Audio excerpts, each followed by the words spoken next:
江戸時代に孤独死はあったのか。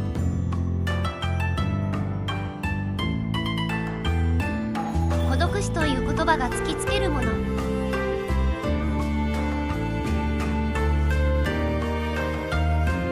孤独死という言葉を私たちは今特別なものとしてではなく、どこか身近な出来事として耳にします。ニュースで見かける、知人の話として聞く、あるいは自分もいずれはそんな不安を心のどこかで感じている人も少なくないのではないでしょうか。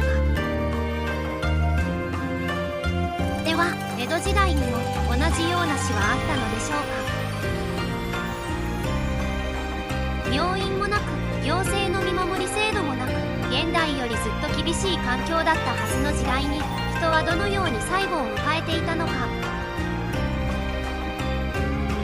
この動画では江戸時代の暮らしを通して孤独死という現象そのものを改めて見つめ直していきます。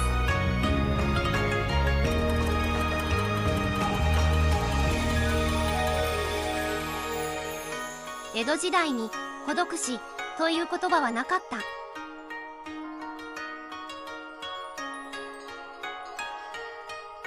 実は孤独死という言葉は江戸時代には存在しませんでした。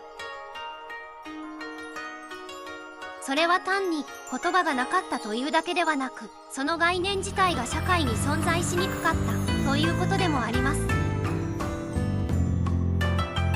江戸時代の記録には病死、老衰、行き倒れといった表現はありますが、誰にも気づかれず長期間放置された死として語られることはほとんどありません。死は隠されるものではなく、周囲に自然と知られていく出来事だったのです。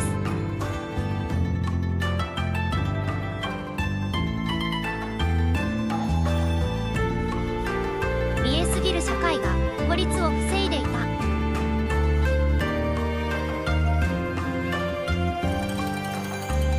江戸時代の暮らしは現代の感覚で見るとかなり見えすぎる社会でした。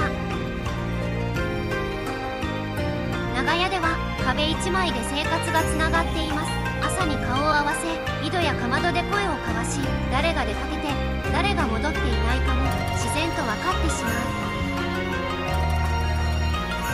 もしいつも姿を見せる人が2日3日と現れなければどうしたんだろうと誰かが必ず気づきます。孤立する前に気づかれてしまう社会だったのです。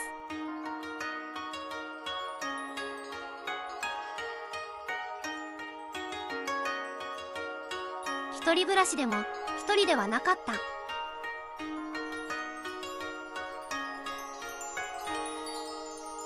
江戸時代にも一人暮らしの人はいました。職人、単身の女性、身寄りの少ない高齢者。けれど彼らは決して社会から切り離された存在ではありません。共同の井戸、共同の風呂、町内の仕事や行事。一日誰とも話さずに過ごすことの方がむしろ難しかった。一人で住んでいることと孤立していることは全く別の意味を持っていたのです。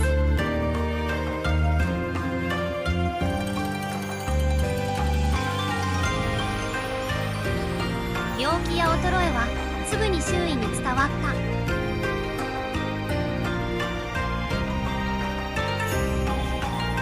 誰かが病気になればその変化はすぐに周囲に伝わります。咳の音、歩き方、店を休んだこと、それらは長屋や町の中ではすぐに共有されました。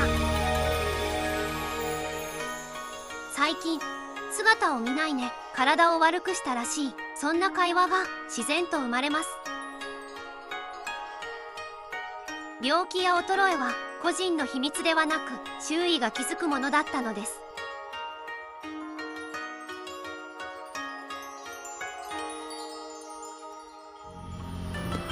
それでも孤独に近い死はあったのか。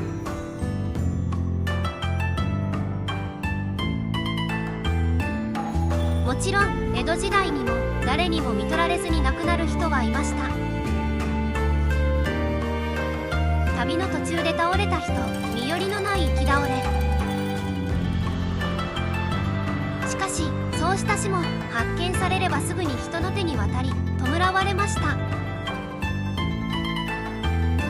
放置されるし見捨てられるしとして残ることは極めて少なかったのです。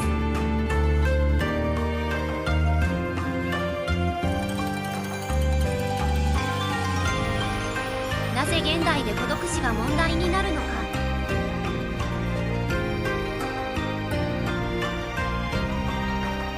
現代は人と人の距離を意識的に保つ社会です。干渉しないことが礼儀、踏み込まないことが優しさ。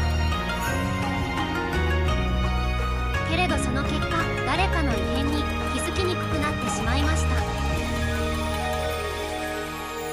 孤独死は個人の弱さの問題ではなく、社会の作り方の問題なのかもしれません。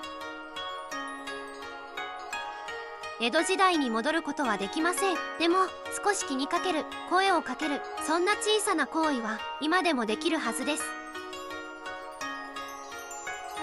孤独死をなくすとは監視を強めることではなく、人の存在を感じ合える社会をもう一度作ること。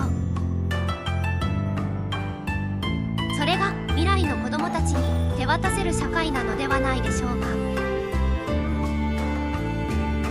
江戸時代の暮らしはそのヒントを静かに私たちに残しています。